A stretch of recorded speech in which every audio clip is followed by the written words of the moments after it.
कुदरत की तख्लीक में कोई कमी नहीं, बस देखने वाली नजर चाहिए। कुदरत के बनाए इस निजाम में कौन है फसादी और कौन कर रहा है हक की मनादी? Absolutely not. कुदरत की सब पर नजर है,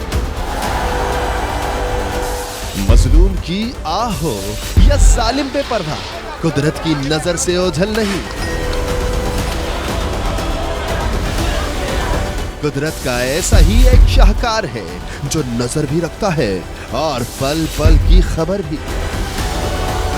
बराह रास्त जलसे हो या रखनी हो पाकिस्तान समेत दुनिया भर की खबरों पर नजर, तो अभी सब्सक्राइब करें YouTube पर डेली कुदरत को या फिर फॉलो करें सोशल मीडिया पर डेली कुदरत को और रहें हर लम्हा बाखबर।